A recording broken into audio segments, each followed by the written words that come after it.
അസ്സലാമു അലൈക്കും വറഹ്മത്തുള്ളാഹി.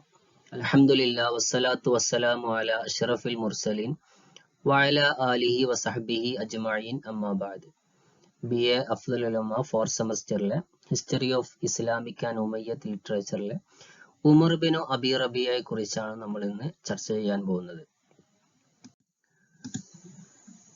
അദ്ദേഹത്തിന്റെ കാര്യങ്ങൾ നോക്കാം. ഹുവ അബുൽ ഖത്താബ് വ അബു ഹഫ്സ് ഉമർ ബിൻ അബ്ദുല്ലാഹി ബിൻ അബി റബിയ മിൻ ബനി ഖുറൈഷ്. അദ്ദേഹത്തിന്റെ മുഴുവൻ പേരാണ് ഹുവ അബുൽ ഖത്താബ്. അദ്ദേഹത്തിന്റെ കുഞ്ഞത്താണ് അബുൽ ഖത്താബ് എന്നുണ്ട്. അബു ഹഫ്സ് എന്ന പേരിൽ അറിയപ്പെടുന്നുണ്ട്. ഉമർ ബിൻ അബ്ദുല്ലാഹി ബിൻ അബി റബിയ. അദ്ദേഹത്തിന്റെ ഗോത്രം ബനി ഖുറൈഷ്. ഖുറൈഷ് ഗോത്ര മഹ്സൂം കുടുംബത്തിൽപ്പെട്ട ആളായിരുന്നു. ഉലിദ ഉമർ ബിൻ അബി റബിയ ഫിൽ മദീന. മദീനയിലാണ് അദ്ദേഹം ജനിച്ചത്. ഫിൽ ലൈലത്തില്ലത്തി ഖുതില ഫീഹ ഉമർ ബിൻ ഖത്താബ്. ഉമർ ബിൻ ഖത്താബ് റളിയല്ലാഹു അൻഹു കൊല്ലപ്പെട്ട രാത്രിയിലാണ് അദ്ദേഹം ജനിക്കുന്നത്. അതുകൊണ്ട് തന്നെ ചില പുസ്തകങ്ങളിലൊക്കെ കാണാം ഹക്കിനെ ഉയർത്തപ്പെട്ടു, ബാത്തിലിനെ ഇറക്കപ്പെട്ടു എന്നൊക്കെ കാണാൻ പറ്റും. അതായത് ഹക്ക് എന്ന് ഉദ്ദേശിച്ചത് ഉമർ ബിൻ ഖത്താബും ബാത്തിൽ എന്നതുകൊണ്ട് ഉദ്ദേശിച്ചത് ഉമർ ബിൻ അബി റബിയയുമാണ്. അങ്ങനെ ജനിക്കുന്നത് ഫി 26 മിൻ ഷഹരി ദിൽ ഹിജ്ജ സന 23 ഹിജ്റ 23 ദുൽഹിജ്ജ 26 അദ്ദേഹം ജനിക്കുന്നത്. അതായത് 644 മീലാദിയിലാണ്. നശ ഉമർ ഫിൽ മദീന ഫി ഉസ്രത്തിൻ വനിയത്തിൻ ഖൈറ മുഅ്താജിൻ ഇലാ തലബി റിസ്ക്. നശ ഉമർ ബിൻ അബി റബിയ വളർന്നത് ഫിൽ മദീന, മദീനയിലാണ്. ഫി ഉസ്രത്തിൻ വനിയത്തിൻ, സമ്പന്നമായ ഒരു കുടുംബത്തില്. അതായത് ഖൈറ മുഅ്താജിൻ ഇലാ തലബി റിസ്കി, അദ്ദേഹത്തിന് ഭക്ഷണങ്ങൾ തേടേണ്ട ആവശ്യമൊന്നുമില്ലാത്ത ഒരു സമ്പന്ന കുടുംബത്തിലായിരുന്നു അദ്ദേഹം ജനിച്ചത്. ഫവഫറ വഖ്തഹു അല തമത്തുഅ ബിൻ നഈം. അതുകൊണ്ട് തന്നെ അദ്ദേഹത്തിന്റെ സമയം അദ്ദേഹം ആനന്ദത്തിന് വേണ്ടിയിട്ട് ചെലവഴിച്ചു. ഫശബ്ബ ഉമർ മുസഖഫൻ. അങ്ങനെ അദ്ദേഹം ഒരു സംസ്കാര സമ്പന്നനായ ഒരു യുവാവായി മാറി. യഅരിഫുൽ ഉലൂമ അല്ലതി കാനത്ത് മഅലൂഫത്തൻ ഫി അസരിഹി. അദ്ദേഹത്തിന്റെ കാലഘട്ടത്തിൽ രചിക്കപ്പെട്ടിട്ടുള്ള അറിവുകളൊക്കെ അദ്ദേഹത്തിന് അറിയാമായിരുന്നു. അത് ഏതൊക്കെയാണ്? മിനൽ ഖുർആനിൽ കരീം, ഖുർആനിൽ കരീമിനെ കുറിച്ചും, വൽ ഹദീസു ഷരീഫ്, ഹദീസിനെ കുറിച്ചും, വൽ ഫിഖ്ഹിനെ കുറിച്ചും, വരിവായത്തുൽ അദബി, സാഹിത്യ റിപ്പോർട്ടുകളെ കുറിച്ചൊക്കെ അറിവുള്ള ആളായിരുന്നു. അതുപോലെ കമാ കാന യഅരിഫുൽ ഖിറാഅ വൽ കിതാബ, അതുപോലെ അദ്ദേഹത്തിന് എഴുത്തും വായനയും ഒക്കെ അറിയുന്ന ഒരാളായിരുന്നു. വൈദൻ നഹ്നു എഴുത്തമദിന, നമ്മൾ പരിശോധിച്ച് നോക്കുകയാണെങ്കിൽ ദീവാനു ഉമർ ബിൻ അബി റബിയ.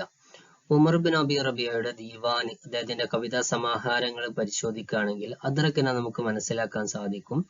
അന്ന ഉമർ ഖദ് ഖളാ ഖിസ്മൻ കബീറൻ. അദ്ദേഹത്തിന്റെ ഒരു ഭൂരിഭാഗം സമയം അദ്ദേഹം ചിലവഴിച്ചത് മിൻ ഹയാത്തി, അദ്ദേഹത്തിന്റെ ജീവിതത്തിൽ നിന്ന്, മുൻസരിഫൻ ഇലൽ ലഹ്വി, കളി തമാശകളിലേക്ക് തിരിഞ്ഞുകൊണ്ടായിരുന്നു അദ്ദേഹം ചിലവഴിച്ചിരുന്നതെന്ന് മനസ്സിലാക്കാൻ സാധിക്കും.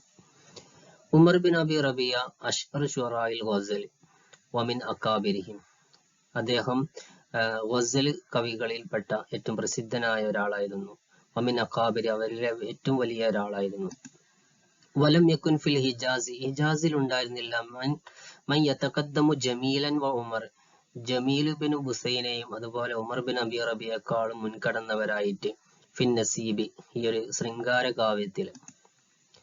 വന്നാസു ലഹുമാ തബിഉൻ, ജനങ്ങളൊക്കെ ഇവർ രണ്ടാളെയുമാണ് പിന്തുടർന്നിട്ടുള്ളത്. ഈ ഒരു വിഷയത്തിൽ, ഗസലിന്റെ വിഷയത്തിൽ ഇവരെ പിന്തുടർന്നാണ് വന്നിട്ടുള്ളത്.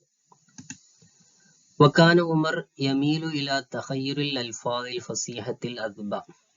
കാന ഉമർ ബിൻ അബി റബിയ ആയിരുന്നു യമീലു ഇലാ തഖയ്യുറിൽ അൽഫാദി, അദ്ദേഹം ലഫ്ലുകളെ തെരഞ്ഞെടുക്കുന്നതിലേക്ക് ചായുന്ന ആളായിരുന്നു. എങ്ങനത്തെ ലഫ്ലുകൾ? അൽ ഫസീഹത്തിൽ അദ്ബ, നല്ല വാചാലവും അതുപോലെ മാധുര്യമുള്ള ലഫ്ലുകൾ തിരഞ്ഞെടുക്കുക. ലഖദ് കാന യുഹിബ്ബു, അദ്ദേഹം ഇഷ്ടപ്പെട്ടിരുന്നു. യുഅബ്ബറ അനിൽ മഅന, ഒരു ആശയത്തെ കുറിച്ച് പറയാൻ അദ്ദേഹം ഇഷ്ടപ്പെട്ടിരുന്നു.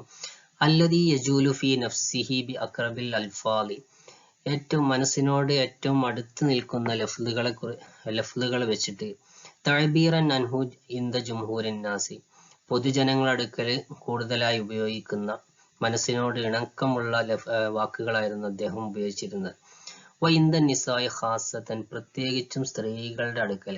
അതായത് അദ്ദേഹം എന്ത് കാര്യം പറയുകയാണെങ്കിലും പൊതുജനങ്ങൾ അതുപോലെ സ്ത്രീകളുടെ ഇടയിലൊക്കെ ഉപയോഗിക്കുന്ന പ്രത്യേകമായിട്ടുള്ള ലഫ്ലുകളൊക്കെ ഉപയോഗിച്ചിട്ടായിരുന്നു അദ്ദേഹത്തിന്റെ കവിതകൾ രചന നടത്തിയിരുന്നത്.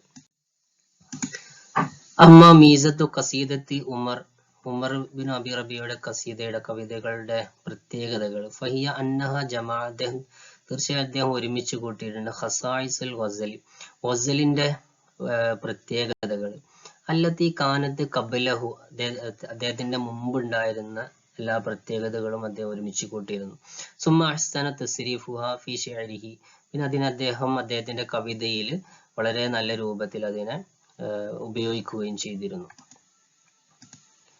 ഉമർ ഖസറ ശിഅറഹു കുല്ലഹു അലൽ ഗസലി, അദ്ദേഹത്തിന്റെ കവിതയെ മുഴുവനും ഗസലിൽ ചുരുക്കിയിരുന്നു.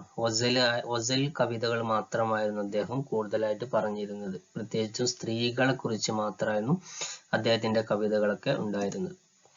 വലഅല്ല വഫാത്തു Umar bin Abi Rabia, Umar bin Abi റബിയയുടെ മരണം, അദ്ദേഹത്തിന്റെ വഫാത്ത് കാനത്ത് ബിൽ യമൻ, യമനിലായിരുന്നു.